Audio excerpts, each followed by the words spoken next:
জুবিন দা উমৰ মানুহ, উমৰৰ ওচৰতে সকলো মানুহ আহিব, হাৰ জেগাৰ মানুহ আহিব। তেনেহ'লে সেইটো জেগাত পাই আমি খানা চানা বনাই ৰেডি কৰি লৈছো। আমাক খানা লৈ এতিয়া যাব দিছে। খানা কাক খুৱাম এতিয়া আমি?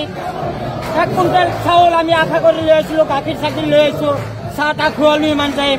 খানা কেইটা খোৱাম আমাৰ দিয়া নাই, সেই দিয়া গাড়ীত লোড কৰিব দিছে। এতিয়া আমি হাতীগাঁও সিজুবাৰী পাই আহিছোঁ, মাজাৰো পাই আহিছোঁ। আমি পাগল মানুহ, আমি জুবিন দাক বিৰাট মৰম কৰিছিলোঁ, তেখেতৰ গান বাজনাও শুনিছিলোঁ। আমি দৰবাৰে দৰবাৰে ঘূৰা মানুহ, মাজাৰে ৰাজস্থান ঘূৰা মানুহ, আজমিৰ ঘূৰো। তেনেহ'লে আমি শিল্পী মানুহক বিৰাট মৰম কৰোঁ। আমিতো বহুত মানুহ 1 কুইণ্টেল চাউলে লৈ আহিছোঁ, শাক চব্জি এনেকা ধৰক 30-35 হাজাৰ টাকাৰ খৰচা পানী কৰি লৈ আহিছোঁ আমি। নাই আমাকে দিছোঁ খানা, কিছুমান খুৱাইছোঁ, কিছুমান ৰৈয়ে গেল।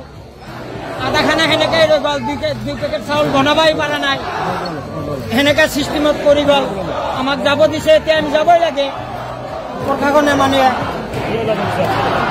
এতিয়া বোলে 11টা বজাত পিছত থাকিব নোৱাৰি, মানুহ যাব লাগেই আৰু বোলে। কি কৰিম আমি? তো আৰু ইমান বিদ্যা চিদ্যা নাই, আমি মূৰ্খ মানুহ, অমি মানুহ। আমি যাব ওলাইছোঁ, গাড়ী লগ কৰি আছোঁ। হাতীগাঁও সিজুবাৰী পাই আহিছোঁ, মাজাৰো পাই আহিছোঁ। খানা মোটামুটি বহুত মানুহ খানা আমি বনাইছিলোঁ। 1 কুইণ্টেল চাউলে লৈ আহিছিলোঁ, কি ক'ম দাদা। গাখীৰ লৈ আহিছিলোঁ 50 লিটাৰ, তাজা চাহ তাহ বনাই খোৱালোঁ, বিস্কুটে এনে 30-35 হাজাৰ টকাৰ বজাৰ লৈ আহিছিলোঁ। আছে 1 চচপেন আছে আৰু চাউল ভাত কৰি আছে, চাওক আপোনালোকে চাব পাৰে যাই পেলাই। মই মিছা কৈছোঁ না এনে কৈছোঁ? 11টাৰ পিছত যে আহিব নিদিয়ে সেইটো গম পোৱা নাই? আমি নাজানো, মই কি কৰিলোঁ, মূৰ্খ মানুহ, সিমান এটা বুজি নাপাওঁ। আৰু মোৰ দোকান যে বন্ধ নহয় আমি সেইটো ভাল কৰি জানো। কিহৰ কাৰণে এইটো জেগাত এনি টাইম খোলা থাকো। এতিয়া কলকাতাৰ পৰা মানুহ আহিল, সেইকেইটা মানুহ ক'ত পঠাব? ডিব্ৰুগড় তিনিচুকীয়াৰ পৰা মানুহ আহিল, ক'ত পঠাব মোক কওক? সিহঁতে যদি খাবই নিদিয়ে, তাৰে খাত আহিলোঁ, ৰাস্তাত যাই আমাৰ কি দুৰ্গত দিব, সেইটো নিচাইছে ভাবছে।